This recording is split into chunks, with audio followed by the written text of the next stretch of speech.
You are absolutely banned from this trip. Your father wants real family only. We gave your premium ticket away. The text message glared up at me from my brightly illuminated phone screen, casting a harsh light against the bustling backdrop of the International Departure Terminal. I had just paid $50,000 in pure cash for this luxury Alaskan cruise. I had just purchased a sprawling $1.5 million coastal estate in Austin, Texas, to save my parents from their own reckless bankruptcy. And now, as I stood by the luxury check-in counter with my luggage, I was being discarded like absolute trash. So, I legally sold their beloved dream home while they were sailing near the glaciers. You will not believe the staggering chaos that unfolded when they finally returned to find complete strangers living in their house. Thank you for watching this video. Before I take you back there, do me one small favor. Take a second to like and subscribe, and tell me in the comments where you are watching from and what time it is where you are. It helps more than you know. My name is Nadine. I am 35 years old, and I am the sole owner of a highly successful, high-end landscape architecture firm. For my entire existence, I was the designated scapegoat of my family. My mother, Bernadette, and my father, Roland, possessed an absolute, almost religious devotion to my older brother, Preston. Preston was the golden child. He was an arrogant, deeply delusional man who called himself a tech entrepreneur, yet he produced absolutely nothing of value. Every business venture he touched crumbled into dust. I, on the other hand, was expected to be the silent workhorse. I was the family ATM. I stared at the glowing text message from Bernadette, feeling a profound, sickening wave of betrayal wash over me. I dialed her number immediately. The line clicked open, but it was not my mother who answered. It was Preston. Well, if it is not the miserable workaholic, Preston sneered, his voice dripping with intense condescension over the background noise of the boarding area. What do you want, Nadine? We are boarding. I demanded to know why my ticket had been stolen. Bernadette snatched the phone from him. Stop acting so entitled, Nadine, Bernadette snapped, instantly deploying her favorite manipulation tactic. Preston has been under immense pressure with his portfolio. We gave your ticket to Maxine's sister. You always bring the mood down with your serious attitude. We just want a peaceful family vacation. I did not scream. I did not cry. I simply hung up the phone. I walked away from the boarding counter, found a quiet table at an airport cafe, and opened my laptop. I securely logged into the cruise line portal. My corporate credit card was linked to every single luxury suite on their reservation. With a few deliberate keystrokes, I completely revoked the payment authorizations for Bernadette, Roland, Preston, and his obnoxious wife, Maxine. I canceled the premium drink packages, the private glacier tours, and the luxury spa credits. When they boarded that massive ship, they would have absolutely $0 attached to their room keys. Let them enjoy the ice with empty pockets. I closed my laptop, feeling the first sharp sting of a cold absolute truth. But my moment of icy clarity was violently interrupted. My phone vibrated with an urgent security alert. The smart lock on the $1.5 million Austin estate had been manually breached. I drove straight from the airport to the exclusive gated community. The Texas sun beat down mercilessly on my windshield as I turned onto the manicured street. A massive commercial moving truck was parked directly in the sweeping circular driveway of my property. I stepped out of my vehicle and marched through the open custom glass doors. Maxine stood squarely in the grand foyer. She was barking orders at a crew of exhausted men, directing them to carry Preston's hideous, cheap leather furniture into the master suite. What exactly is going on here? I asked, my voice completely devoid of any warmth. Maxine spun around, her eyes widening for a fraction of a second before her face twisted into a smug, highly superior grin. Well, look who got left behind, Maxine mocked, tossing her hair over her shoulder. Mom and Dad gave this estate to Preston. He is the only one building a real legacy for this family. She reached into her designer purse and thrust a crumpled piece of paper toward me.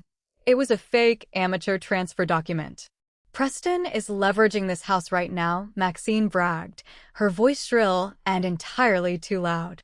He is pulling $750,000 from the bank while he is on the ship. We are going to be incredibly wealthy, and you are going to be stuck planting trees for other people. She had absolutely no idea she had just handed me the rope to hang them all with. Put the furniture down right now, I instructed the moving crew, my tone leaving absolutely zero room for negotiation. Maxine let out a piercing shriek of pure indignation. She pulled out her phone and frantically dialed emergency services, sobbing loudly into the receiver that an unhinged woman was violently trespassing on her property.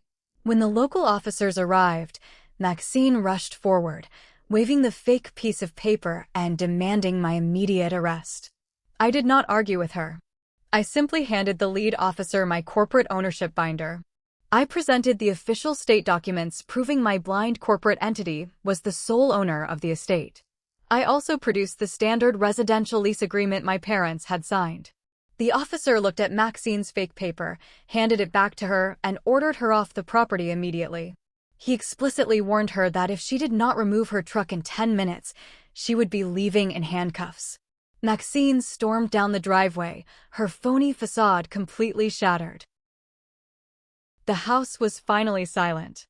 I walked slowly down the expansive hallway, checking for damages. When I entered Roland's new home office, a deep, repressed memory surfaced in my mind. Whenever my father was hiding something serious, he possessed an obsessive, nervous habit of checking the air conditioning vents. I looked up at the custom brass vent cover near the ceiling. I dragged a heavy chair over, climbed up, and unscrewed the metal plate. Nestled deep inside the dark ductwork was a heavy, fireproof metal safe. I pulled it down and set it on the imported hardwood floor. The mechanical dial demanded a 4-digit code. I did not even hesitate. I entered Preston's birthday. The heavy internal mechanism clicked loudly, and the thick lid popped open. Inside the safe were pristine plastic sleeves filled with highly detailed financial documents. They were not his records. They were mine. I pulled out a stack of original loan origination documents dated exactly 10 years ago. The primary borrower listed was Nadine. Printed directly below my name was my exact social security number and a forged signature. My parents had stolen my identity. They had illegally taken out $200,000 in massive corporate loans to fund Preston's very first failed business. They had completely crushed my youth, destroyed my credit score, and forced me to live in dangerous, cheap apartments during my 20s, all to build a golden empire for a son who was utterly useless. Any lingering trace of familial obligation evaporated from my body. My heart turned to solid, impenetrable ice. They had preyed upon my loyalty for the very last time. I picked up my phone and dialed Sterling, my corporate advisor. Call Desmond, I instructed. Desmond was a ruthless property investor who had been desperately trying to corner the luxury market in this specific zip code. Tell him the estate is officially for sale today. Pure cash. Desmond arrived 3 hours later. He walked through the flawless architecture, noted the premium finishes, and looked me dead in the eye. He offered $1.7 million in immediate liquid funds. There is only one condition, Desmond stated, his voice strictly business. I want this property completely empty. Not a single piece of residential clutter left behind by Friday. You will have the keys by Thursday, I replied. The trap was officially set. That same evening, I hired a premium rapid response packing crew. They arrived in unmarked vans and systematically stripped the house bare. I watched with cold, profound satisfaction as they boxed up Bernadette's imported silk resort wear and Roland's custom-tailored golf clubs. I did not send their belongings to a luxury storage facility. I rented a deeply depressing, windowless concrete box in a rundown industrial park on the edge of town for $75 a month. I stood in the damp, flickering hallway of the storage facility and watched the workers shove their entire fabricated life of luxury into the tiny cage. I pulled down the heavy metal door, secured it with a cheap brass padlock, and slipped the jagged key into my pocket. I then contacted the postal service and permanently forwarded all of their mail, their exclusive catalogs, and their inevitable past-due bills directly to that cold concrete box. The following morning, the complete disaster on the cruise ship officially detonated. My phone vibrated relentlessly with international calls. I listened to Bernadette's frantic voicemails. She was sobbing hysterically, screaming that her card had declined at the luxury spa. The ship authorities had officially locked their cabin accounts due to an unpaid $18,000 tab. Roland left a voice message, his tone vibrating with toxic, patriarchal rage. He demanded I wire the funds immediately or he would completely write me out of his will. I typed out a single, precise text message and sent it to my father. I cannot send money. The tax authorities are aggressively investigating a series of fraudulent loans taken out under a stolen social security number. Enjoy the glaciers. Exactly 3 minutes later, Preston called. The arrogant golden child was hyperventilating. Nadine, you have to help me, Preston stammered, sounding like a terrified cornered prey. My accounts are entirely frozen. The bank flagged the property transfer. I have zero access to my funds. I did not raise my voice. I did not flinch. I am not bailing you out, Preston, I said, my voice carrying the chill of an absolute winter. Do not ever call this number again. I hung up the phone and completely blocked their numbers. The transaction with Desmond was proceeding flawlessly until Thursday morning. Sterling called me, his usual calm demeanor replaced by sharp urgency. The title company had halted the sale. A massive federal lien had just been aggressively attached to the property address. The amount was $95,000. Preston had brazenly walked into a high-end pool construction firm 3 weeks ago. He had fraudulently misrepresented himself as the property owner, forged my signature, and authorized a massive custom grotto build without paying a single dime of the required deposit. When his bank accounts were suddenly frozen, the contractor panicked and placed a hard legal hold on the estate. The title was entirely clouded. If I did not clear the massive lien in 48 hours, Desmond would pull his $1.7 million offer, and my entire retaliation would violently collapse. I immediately drove to the commercial district and walked directly into the office of the pool contractor, a burly, exhausted man named Vance. Vance was initially furious, ready to scream about unpaid labor. I sat down across from him and opened my designer bag. I explained that Preston had committed felony fraud. I told Vance that litigating this dispute would tie his business up in expensive federal court for years. However, I offered him a highly profitable alternative. I pulled out a stack of pure, banded cash. $25,000. I offered to pay his sunk costs entirely out of my own pocket, right there on the spot. In exchange, I said, sliding a prepared document across his desk, you will release the hold today, and you will sign this sworn legal affidavit explicitly detailing how Preston committed federal forgery and contract fraud against your business. Vance looked at the cash. He looked at the document. A grim, satisfied smile spread across his face. He signed the affidavit with a heavy black pen. The profound trap snapped shut. 14 days later, the miserable family vacation officially concluded. The blazing Texas sun beat down on the regional airport tarmac as Bernadette, Roland, and Preston dragged themselves out of the arrivals terminal. They were severely sunburned, dressed in cheap, wrinkled economy clothing they had been forced to purchase with borrowed cash. Their royal treatment had expired. They crammed themselves into a cheap shared ride vehicle. As the car merged onto the highway, Preston's phone rang. It was an out-of-state area code. The voice on the other end was a senior financial crimes investigator. The investigator formally notified Preston that all of his assets were seized pending a massive review by the Federal Fraud Division. The bank had received a sworn legal affidavit proving he had forged real estate documents across state lines to secure an illegal loan. The color completely drained from Preston's face, leaving him a sickly, terrifying shade of gray. The battered vehicle finally pulled into the sweeping driveway of the coastal estate. Bernadette marched directly up the walkway, her posture rigid with toxic entitlement. She aggressively punched her personal access code into the smart lock. The keypad flashed a solid, unforgiving red. She punched it again. Red. She let out a frustrated growl and pressed her sunburned face against the custom glass doors to peer into the grand foyer. What she saw completely shattered her fragile grip on reality. The expensive staging furniture was gone. Sitting exactly where Bernadette used to host her lavish society dinners was a completely unfamiliar family. Desmond, his wife, and their 2 children were sitting around a folding table, happily eating delivery pizza. Bernadette lost her mind. She pounded her fists against the reinforced glass, screaming at the top of her lungs that dangerous squatters had invaded her kingdom. She pulled out her phone and frantically dialed emergency dispatch, wailing that she was the victim of a violent home invasion. The distant wail of sirens pierced the humid afternoon air.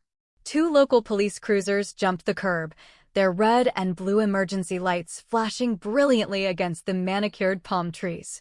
The heavy boots of the officers hit the pavement.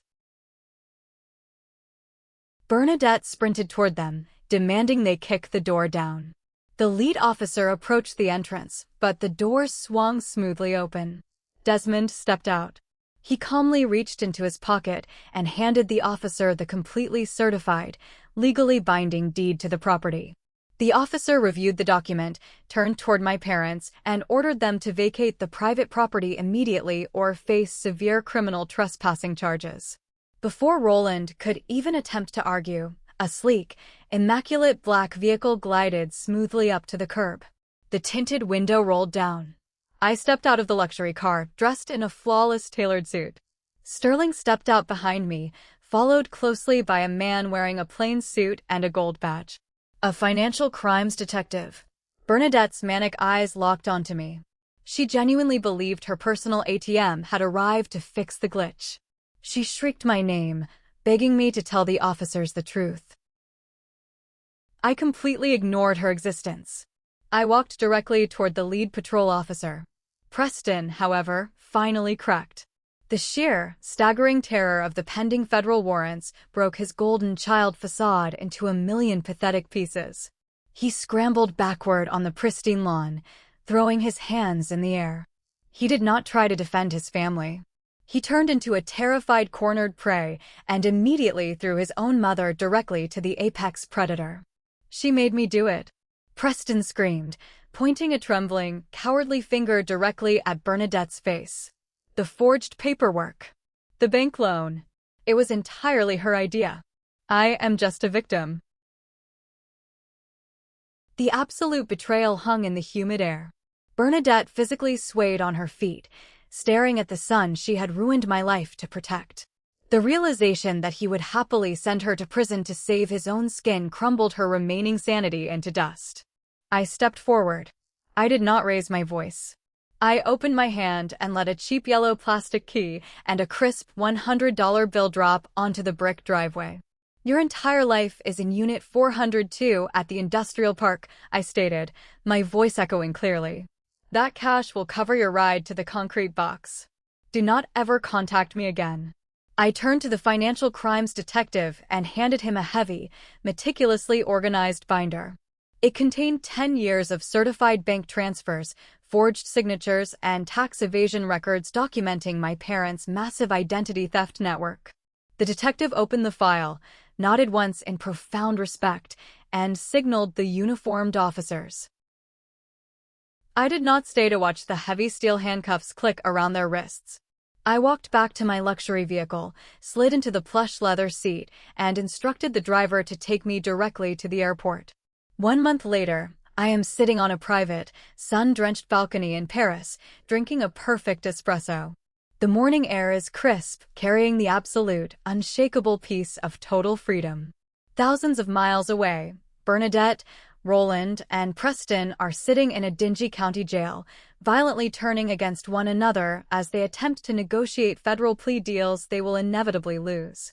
They tried to build an empire on my back, but they only provided the exact fuel I needed to burn their phony facade to the ground. Walking away from toxic blood is never an act of cruelty. It is the ultimate act of necessary self-preservation. I possess a profound wealth and a quiet peace that absolutely none of their stolen money could ever buy. Share your stories of drawing hard lines and protecting your peace in the comments below. If my journey to absolute independence resonated with you, hit the like button and subscribe for more stories of reclaiming your power. Remember, you always have the absolute right to walk away and build your own kingdom.